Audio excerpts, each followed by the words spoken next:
It's almost a month after the last occurrence of rainstorm and Katsina is hit again. GBR local government loses over 1,000 houses to flood, over 260 livestock dead, several people declared missing, and 45 confirmed dead. The downpour is said to have begun at about 11 p.m. on 15th of July and stopped at 1 a.m. on 16th of July.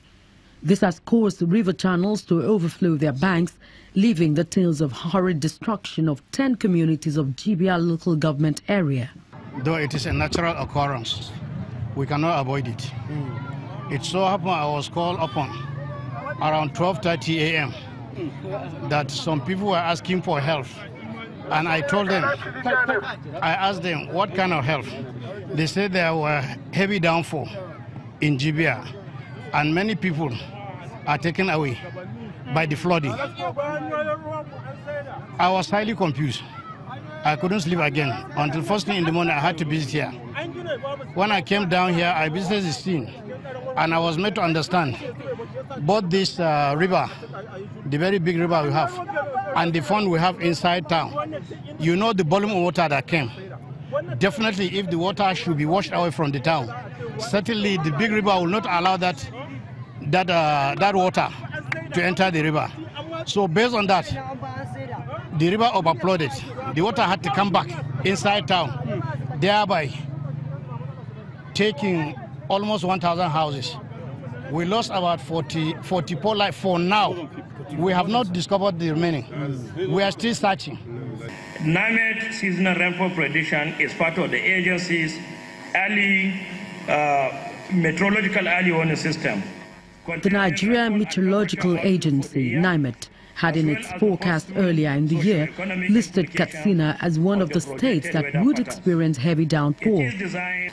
The impact of climate variability and change are evident to all of us, as manifested in the 2017 rainy season, in which case many areas were subjected to floods and in some cases properties were damaged, while in other instances infrastructure such as roads and bridges were damaged beyond repairs in most parts of the country.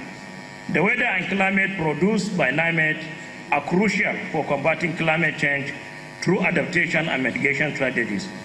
The governor, Aminu Bello Masari, refuses to speak, perhaps is overwhelmed at the level of disaster.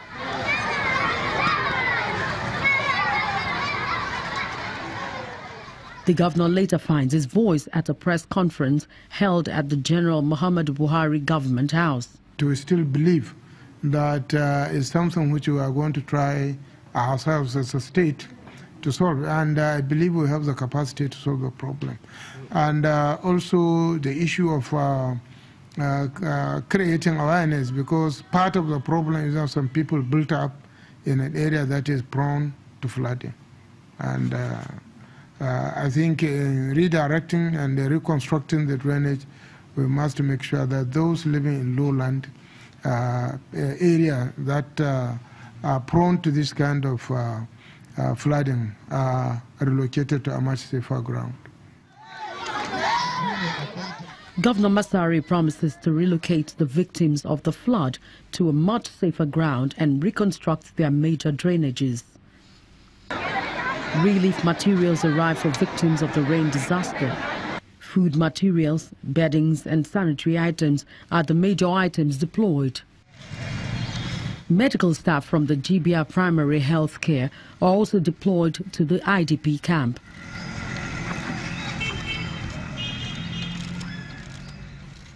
They say fever, body pain, diarrhea and cholera are the major sicknesses affecting the flood victims, including their children. Due to this destruction of the houses, the soak out, it has been overflowed by the water. Then all the stool have been washed away. Then people have been used this water. Then they have this problem of the cholera.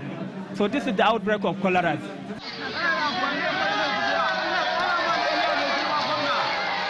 The nation's Vice President, Professor Yemi Osinbajo, arrives the flood-prone state and immediately moves to Kakafuduma community in GBR local government area of Katsina State. The VP assures of the federal government's readiness in collaboration with the Kaduna state government and the National Emergency Management Agency (NEMA) to compensate victims and restore all damages. We are all very sorry and very sad that this has happened here. But I want to assure you on behalf of Mr. President that we will support in every way.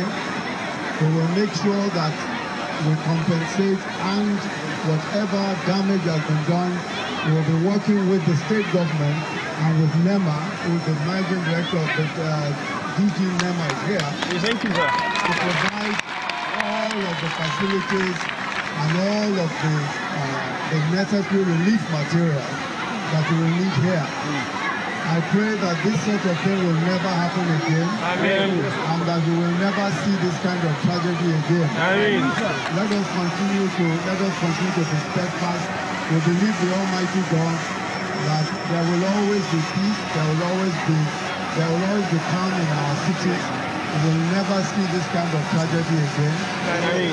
We are going to make sure we are working with the state government to make sure that all of what is required to make these places safe is done, so that the drainage is clear and all of the necessary drainage facilities are provided, and that where people are building on drainage, we also make sure that we relocate them.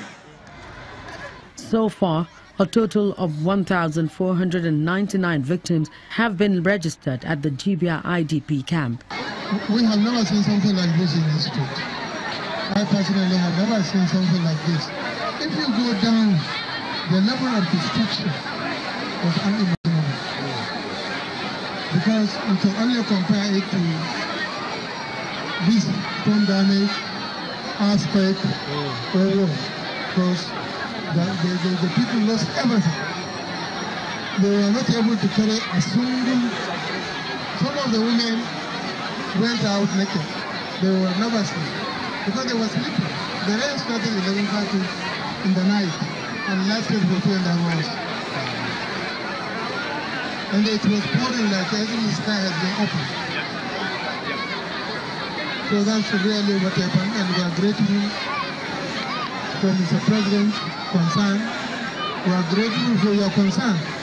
Out of concern, we have just come from Sokoto and decided to come and sympathize with the people of Jibia and the people of Kaduna State.